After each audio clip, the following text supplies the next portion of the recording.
Your takeaway, Monse. Now that the women's tournament is over, South Carolina completes their unbeaten season, getting revenge on Iowa. Now that it's all done, it's in the books. You heard Nick talk about the viewership. As a whole, how do you look back at what we witnessed, maybe not only yesterday, but over the last couple of weeks, last couple of months, last couple of years? Yeah. After this season, really, really proud of what the ladies have done in the college basketball world, because this time last year, I was paying attention also to Caitlin Clark. I was watching, her play against LSU and Angel Reese. But this year, it doubled, if not tripled, my interest in other players. I am genuinely looking forward to some of the storylines going into the WNBA. And so I'm super happy. I'm looking forward to it. And there is little things that I wish didn't happen. But in the grand scheme of it, really awesome couple of months and weeks, really. I think that it would have been a great fairy tale storybook ending if Iowa and Caitlin Clark cut down the nets. Yes.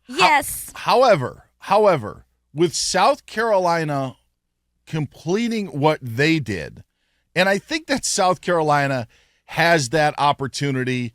This is a third national championship under Dawn Staley. You've just completed an unbeaten season. Look, Caitlin Clark's gone. She is no longer there.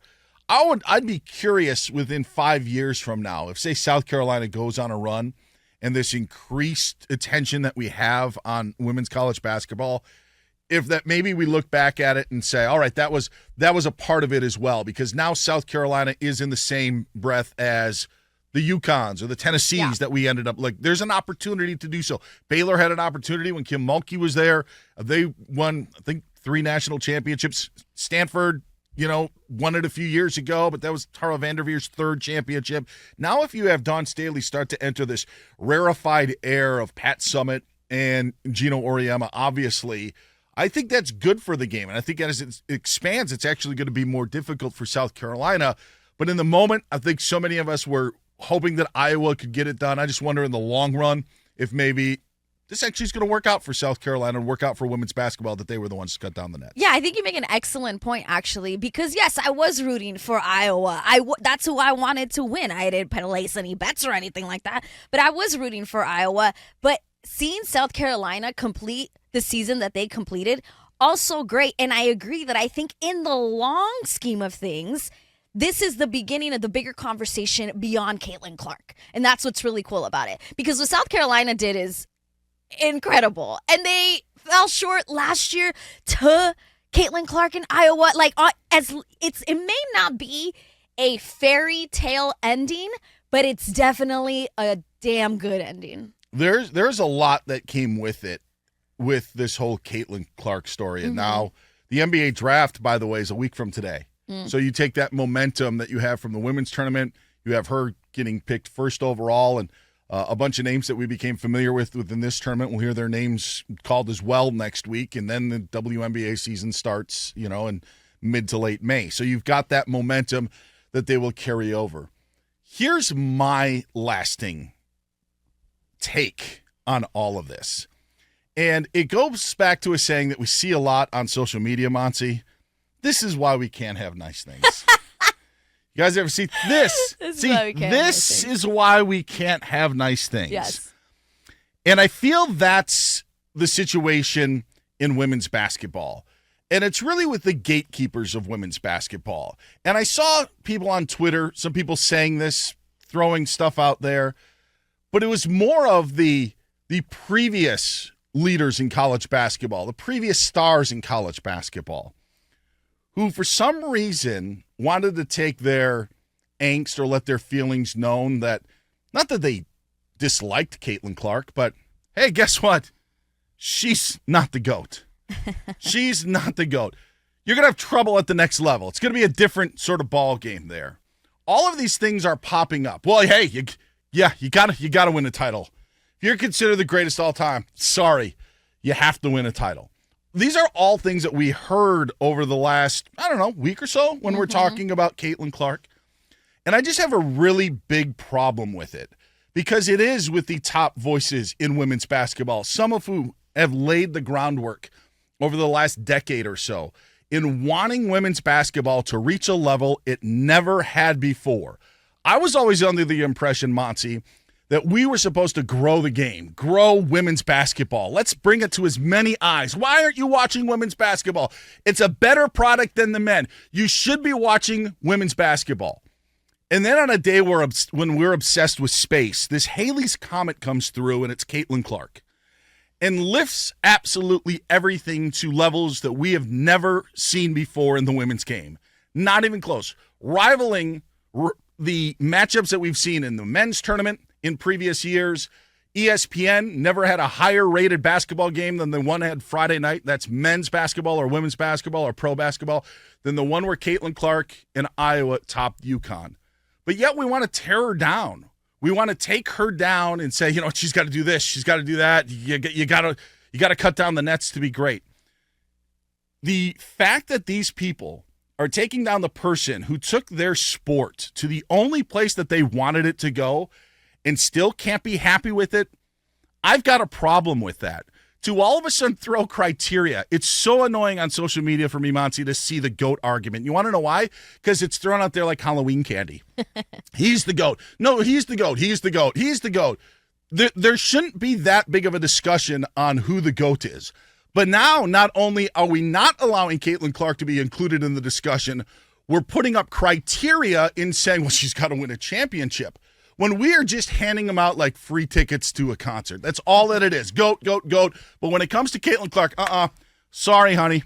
Got to win a championship. Got to cut down the nets. It's just the rules. No, it's not the rules. Those are the rules that you made because you didn't want to see her succeed or you had a problem with the success that she was having. That's my message, and my lasting effect is the ones that wanted us to pay attention to the sport and grow the game so much couldn't handle it when someone else finally took it to a level that it needed to be at. Well, don't let that be the lasting impression, because jealousy is a very big and powerful emotion that is very natural. I don't blame Diana Taurasi for maybe, because I think this is jealousy, and it's not that they hate her. In fact, they do appreciate what she's done, but this Caitlin Clark sensation went from 0 to 1 million, and people weren't expecting it. People maybe weren't ready for it. For somebody so young out of Iowa to take over the sport, nobody was expecting that. It wasn't like the built-up came over the last couple of years and you were waiting for the next big star. She came kind of out of nowhere and completely changed the topic of conversation when it came to college basketball. You could argue the last 2 years, but definitely this year.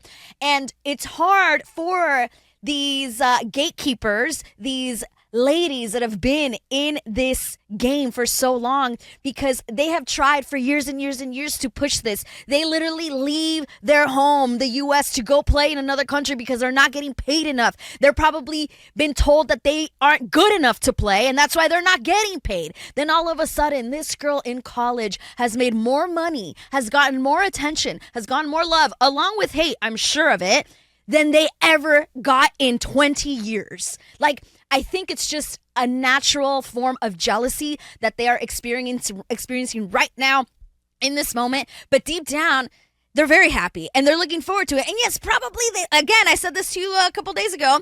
Yes, maybe they want her to fall on her face and break her nose for like a hot second. But they want to play her. They want to see her on the court. They want this to continue. They want to, experience this attention, and they want to benefit from it. They do want that. It's just in the moment, jealousy may have taken over, You call it jealousy, I call it them being haters. And that's what it was. That's what it was over the weekend. It's what it was. I loved the simulcast on Friday that had 3 former UConn players doing the alternate broadcast on ESPN. And then the color commentator on ESPN was also a former UConn player, All-American, and Rebecca Lobo. Like, I get they're the biggest names, but it also tells you on what a road it was for Caitlin Clark, because college basketball was basically just UConn. She wanted to go to UConn. They didn't want her. Right. Like that was the point. She grew up idolizing those people. So guess what she does? She stays home. Parents wanted her to go to Notre Dame. She goes to Iowa. Iowa's Lisa Bluter had even said to her, like, you're the piece that's going to put us over to take us to Final Fours. And what do you know? Mission accomplished. Yeah. Back-to-back Final Fours, a national championship game yesterday, national championship game last year. Like, those are the things that she was able to accomplish. The reason I say it's a hater and not a jealousy thing is if we are handing out GOAT titles like Halloween candy, there is no denying what Caitlin Clark has done. It's the fact that they couldn't let that go. Yeah. They couldn't just we name GOATs all the time in a variety of different sports. I know the ultimate one is for us is who's the GOAT, LeBron or Jordan? But go to Twitter and just search GOAT. You're going to see 5 different NBA players be mentioned. And here we have a woman who has taken the game to a point that we had never seen before.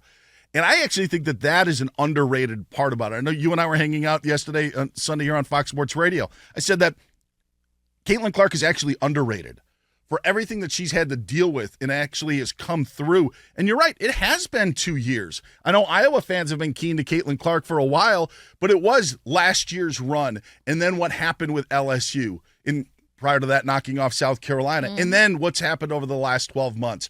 All of that is stuff that none of these other players have had to deal with. And if you were a star player in college basketball, more than likely you had about 3 or 4 other McDonald's All-Americans around you because that's what UConn was. So these girls who are criticizing Caitlin Clark for all of this never had to walk into her shoes. You take Caitlin Clark off of that Iowa team, what are they, a 10 seed in the women's tournament? Like that at best? Maybe. Yeah, at best. And so it's just the fact of everybody else was getting wrapped up into it. And you say it's jealousy. I think it's being a hater. For them to not even be able to give the flowers that she deserves, I just found it ridiculous.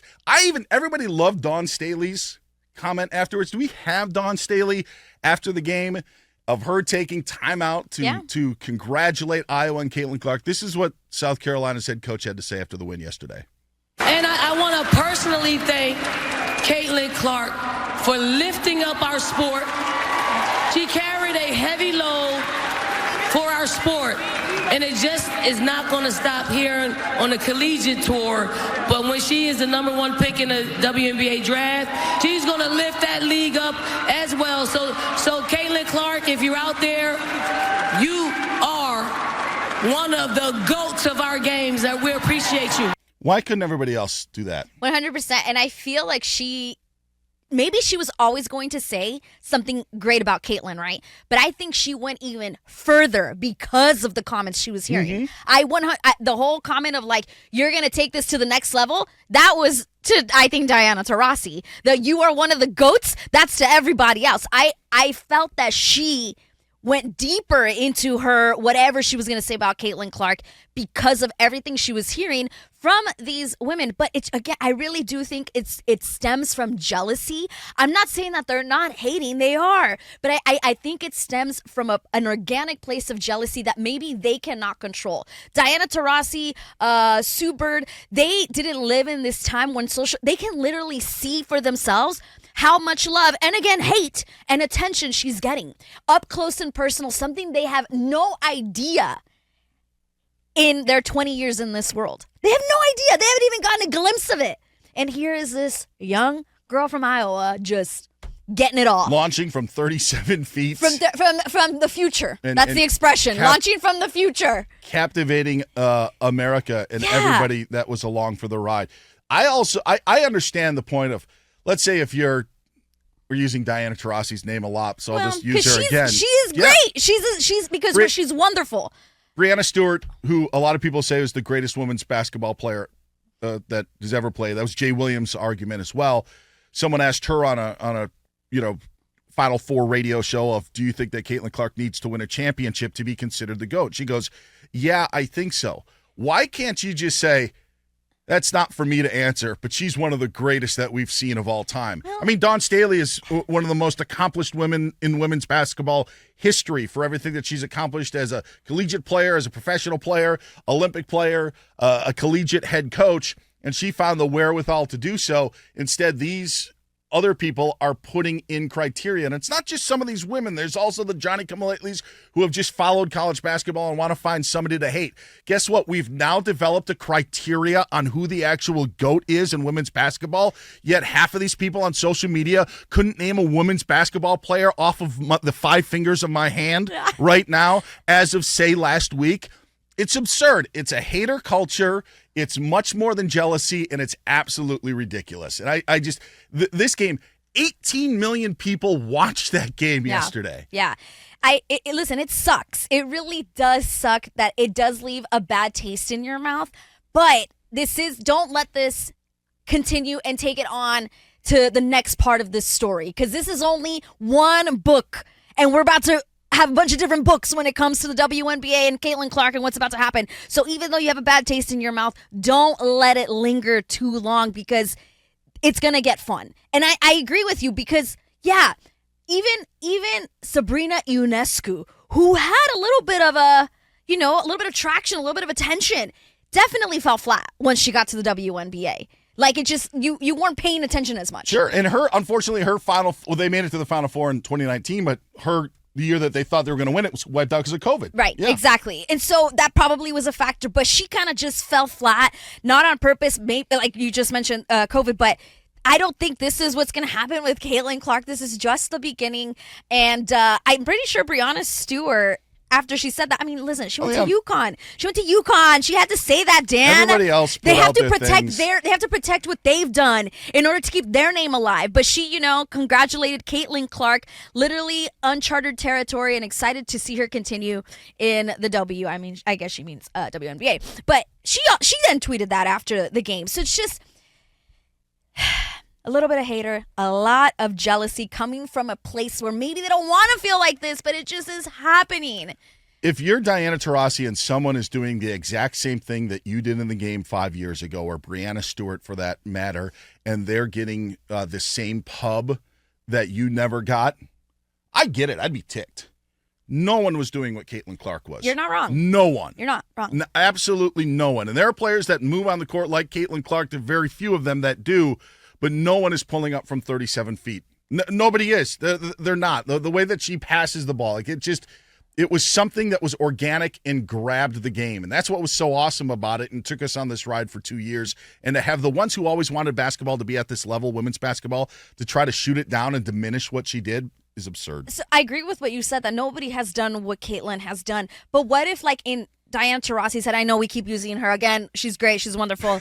This isn't a bad thing that we are comparing you or bringing you into this conversation because of your comments. But what if she just feels like, I would have done the same thing if they would have let me, but I was held back. I was told I had to play like this, and this is what I had to do in order to get to the next level.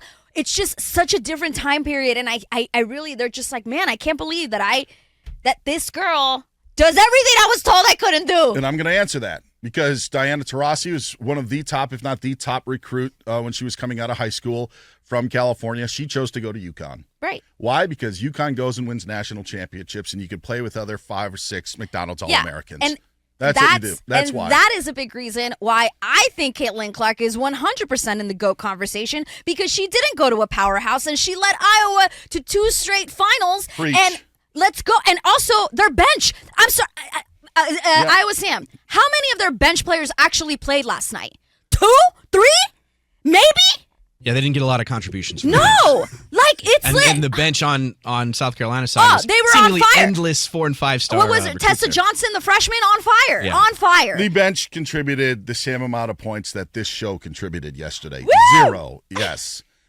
And the bench, by the way, the only person to actually come in and get like real minutes was one other person. So, like, they're starting 5, but they had a rotation of 6. Right. I don't know, one of their other players was hurt, but, I mean, it was the Caitlin Clark show. It was. Most of the starting 5 played 40 minutes. Yep. Right. Yeah. And 2 players didn't come out of the game, right? On 48, less than 48 hours. 3 players didn't come out of the game. They, again, not a stacked team like other teams, but it was not a powerhouse. And she literally led them to 2 back-to-back finals.